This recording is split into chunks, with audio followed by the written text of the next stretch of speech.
In this video, we will study about the different types of bacterial disease. Last video में हम basics कर चुके हैं about the classification of the disease and how we can make our health better or we can say good. तो उस condition में हमने सभी टॉपिक्स को क्लियर किया. आज हम स्टार्ट कर रहे हैं कि डिफरेंट टाइप के पैथोजन कौन कौन से डिजीज कोज करते हैं. तो सबसे पहले आज हम यहाँ ले रहे हैं bacterial disease. First of all we are taking bacterial disease. We are taking here the two bacterial disease. First bacterial disease is typhoid. This typhoid is also known as enteric fever. It is also known as enteric fever. This enteric fever is caused by the pathogen that is named as Salmonella typhi. This is the name of the causative agent. Means जो typhoid disease है वो typhoid disease एक specific bacteria से cause होती है and that bacteria is named as Salmonella typhi. It's incubation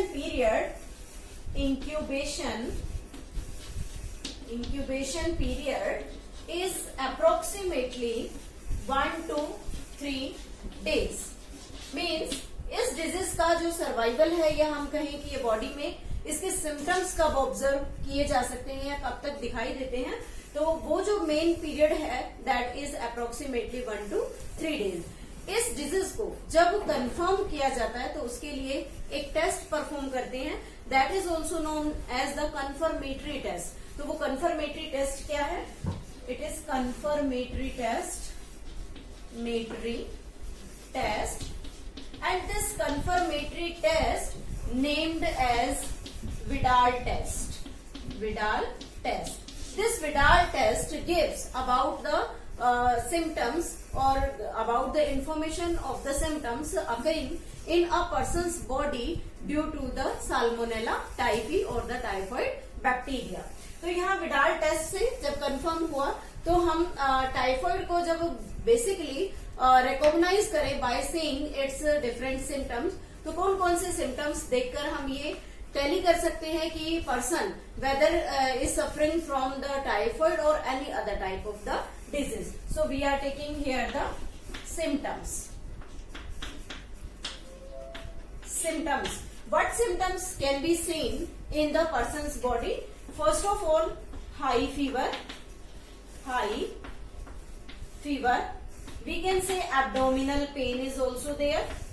Abdominal pain means person suffer from the abdominal pain.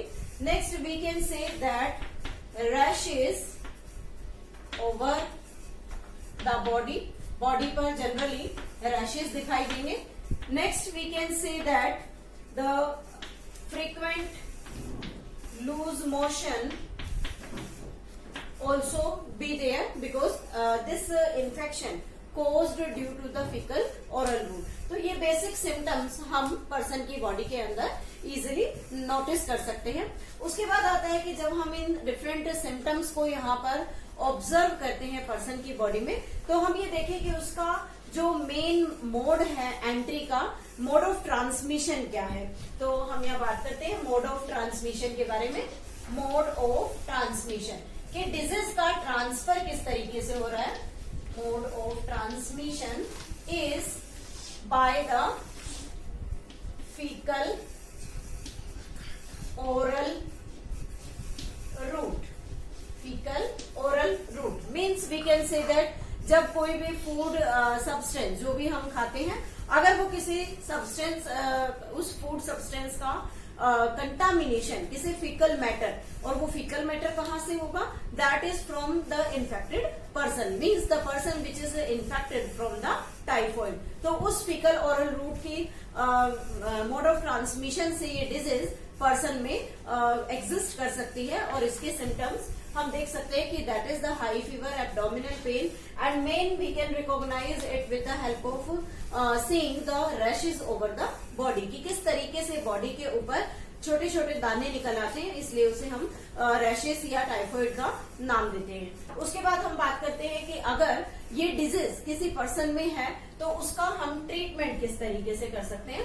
Now the treatment, how we can treat this disease, as we have suggested here the bacterial disease. तो यहाँ हम बात करें bacterial disease के बारे में, तो understood है जब भी कोई बैक्टीरियल डिजीज किसी भी पर्सन को इन्फेक्ट करती है तो उसके ट्रीटमेंट के लिए स्पेसिफिक एंटीबायोटिक्स का यूज किया जाता है।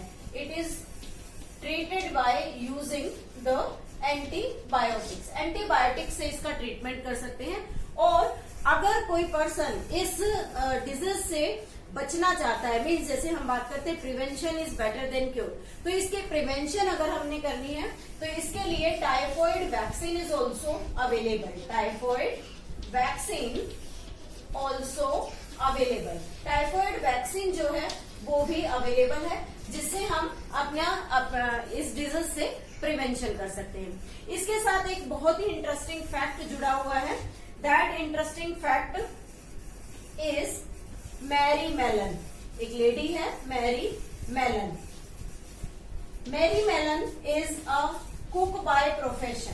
कुक बाय प्रोफेशन, ये खाना बनाने का काम करती है। और ऐसा माना जाता है कि जब ये अपना बनाया हुआ खाना जब लोगों को सर्व करती थी तो उस खाने की through, because she is at that time suffering from the typhoid, तो इसे जब टाइफॉइड था लेकिन कुक बाय प्रोफेशन तो इसका काम था, तो ये कंटिन्यूअसली फूड ट्रांसफर का काम कर रही थी, अपना खाना जैसे बनाती और लोगों को सप्लाई करती थी। तो ये देखा गया कि मोस्ट ऑफ द पीपल्स में जो टाइफॉइड के सिम्टम्स हैं वो यहीं से विजिबल हुए और इन्होंने कई सालों तक उस टाइफॉइड डिजीज को स्प्रेड किया, एक पॉपुलेशन के अंदर स्प्रेड किया। और तब से इस मैरी मेलन का नाम चेंज करके और इसे इसका निक नेम जो था वो रख दिया गया। Nickname is typhoid Mary. Typhoid Mary, क्योंकि इसने कई सालों तक टाइफॉइड नाम की डिजीज को एक पर्सन से दूसरे पर्सन में कंटामिनेशन की हेल्प से इसे ट्रांसफर किया। Next one is the disease, second disease is pneumonia.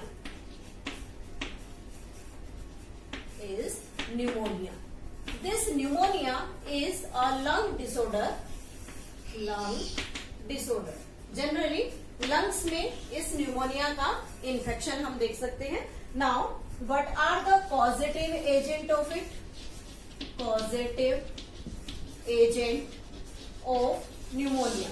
Pneumonia के causative agents क्या हैं? Two causative agents are there. First is Streptococcus pneumonia. Streptococcus pneumonia, and second is Haemophilus